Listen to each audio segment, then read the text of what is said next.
So this video is titled, Say It Ain't So, Joe. I watched Joe Biden look into the camera several times talking about how much he emphasizes with us and feels like we're closer to him and this and that and everything else. And my mind is flashing back to the time of mid-2016 when the Russian collusion scandal hit. You know, that wasn't really Russian collusion. That was a time when the Democratic Party and a Democratic candidate paid for a hit piece on a competitor. It's not really the way I'd like to see American politics work, but that wasn't bad enough. You see, after the election, that rumor persisted. Certainly by the time the election was over, Joe Biden knew that that wasn't true.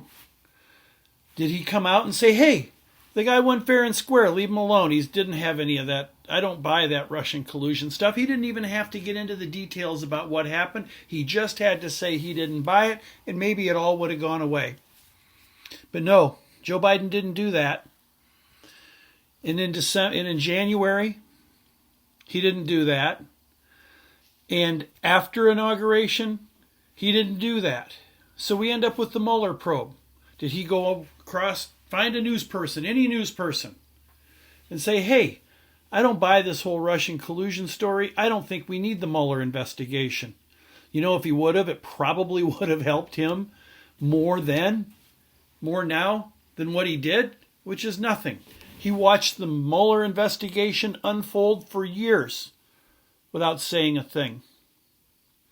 And he also knows a lot about the Ukraine. During the whole Ukraine impeachment telephone call, you know, where they took a sleeper cell and they called him a whistleblower. He knew better. He knew what was going on, and he'd already been running for president by then. Did he raise his hand and say, hey, there's nothing there. The guy didn't do anything wrong. He's just leading the country. Leave him alone. Did he say that? No. He put us through all that. I mean, how many times did we want to throw up in our mouth from hearing about Russian collusion and Mueller and Comey? Joe didn't help us, did he? He went all the way through the impeachment trial until there was a vote. And he didn't serve us then. He didn't say, there's no need for this. Let it go. No. If he wouldn't serve us then, why do we think he'll serve us in the future? How can we let somebody who really the evidence is showing today, and more is going to come out soon, that he was neck deep in all these issues? He knew everything. Yet, he didn't do anything about it. He chose not to serve us then. He chose not to serve his country. I see commercials where Joe Biden says, I'm not going to pledge the allegiance to a Republican flag or a Democrat flag because I'm going to serve all Americans. But yet the time he could have served us the most, the time when some of the most wicked things were going on in America's history, he remained silent. How can we reward that? By voting for him for president. And that's really the only issue we need to know. When Joe Biden had a chance to serve us, to serve this country, to make for peaceful transitions between one president and another, he refused. So what are we going to do about it? A lot of ugly going on. This election thing, we've heard about it. Some people are calling for revolution. Some people are calling for states to secede, packing the Supreme Court, new states in to pack the Senate. Imagine a state seceding and we say, oh, by the way, any counties that want to secede from the state, come on over, we'll make you a new state. I mean, things are just going to go over and over and over again, or we could say, no, stop it. We're not playing these games anymore. I don't want to hear the lies. I don't want to hear the crap. I want people to start serving us. I'm not going to tell you I don't like to see silver linings in tough situations, and I'm not saying God gave Donald Trump COVID. I don't think God did. But I think God knew Donald Trump was going to catch it. See, there's a big difference there. And maybe what he needed us to do was to take some of the burden off Donald Trump's shoulders. things could get really, really ugly, especially if there's a close election. It may be too much for one man to handle, and I've got to tell you, that man has handled a lot. I mean, can you think of anybody who's gotten more attacks than Donald Trump, and the man's still standing, COVID or not? My friends, it's time for us to pick this up. The billionaires are calculating, and every calculation they have says they're going to win if they disrupt. If they make things so ugly in this country, they think we're going to fold. Well, we don't need to get angry or violent. We need to do one thing. We need to serve God by serving our fellow citizen, by serving our country for the benefit of everybody in the country, for ourselves, for our neighbors, for our posterity. We need to pull together now and say we are not putting up with all the crap any longer. We can say it now, and then maybe it'll stop. We're not buying this stuff. We know better. We're smarter. We're going to be resolute. We're going to be firm, but we're going to be kind. We're going to invite our neighbors that might have a Biden sign in their yard, and maybe we'll wear a shirt that says, "Say it isn't so, Joe." We're going to share these kinds of videos. We're going to have people friend videos.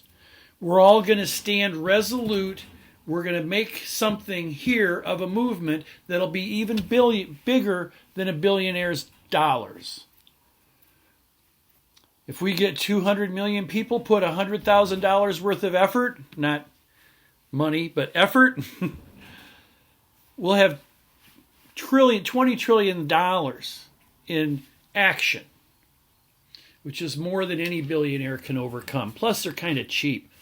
They don't go out and make cities with free schools and free universities and free rent and free food. They'd rather just have their people go occupy somebody else's. What I'm saying is that if we stick together, we'll find peace, because we'll be so overwhelming in numbers that they'll know we cannot be defeated. We're going to do it peacefully, and we're going to help our friends who've fallen for this see a better way. I'm asking you to forward this message. I'm asking you to friend me and ask others to do that too. Keep an eye out. I might disappear all of a sudden. Look for me at Parlor. We'll know one person is all that it'll take to know how to tell everybody else where we're at. We're going to get attacked for what we're doing. Who knows? However, whatever the attacks are, we're going to be able to handle because God's on our side. Every person needs to help and take some of Donald Trump's load today and say nobody that could be as deep into the most atrocious behavior in American history is qualified to be president, and we're not going to put up with it. And maybe that will stop all the threats. Because when they see millions or tens of millions or hundreds of millions of us joining together, well, let's just say there's nobody wants to piss off 200 million Americans, okay? So I'm asking you to help us continue what we hope to become a movement. Buy a t-shirt, Teespring, Say It Ain't So Joe, Teespring, storefront, Say It Ain't So Joe. We don't even have a website right now. Proceeds will go to building this, to promoting it, to sharing it, to getting us the kind of infrastructure that will not allow anybody to question our resolve in our Constitution and our demand that people start living up to our Constitution. Every force that we put together to make sure that our Constitution remains whole and is honored has let us down. They let us down by doing it. They let us down by alerting us to it. And the people, the news people that do nothing, have ignored this or give you just a little blurb. I mean, information that this stuff happens, been coming out since July.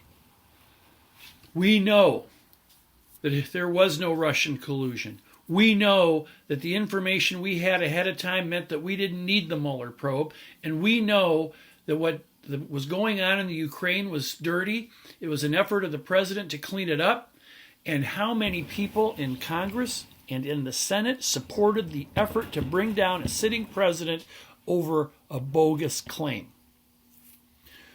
We want to call on our representatives in Congress and in the Senate of both parties to stand with us now and to say what happened and to say why it's wrong and to question, let Joe Biden tell us how he could do what he did, how he could know what he knew and still be our president. We're going to call on the news media, forget what you've been doing, to start serving us now. Serve us today. Or we'll go find those that do serve us. And we're not going to forget about who served us after the election. Support this. Look at the Teespring store and the t-shirts. We'll use that, a portion of that. First of all, make a company. Maybe to open a website and to do some social media stuff. Maybe more. We're nothing right now. With your support, with our way of managing funds, yes, I still have people I need to serve, as in what I would do for a living. But for the most part, our main focus will be growing this movement.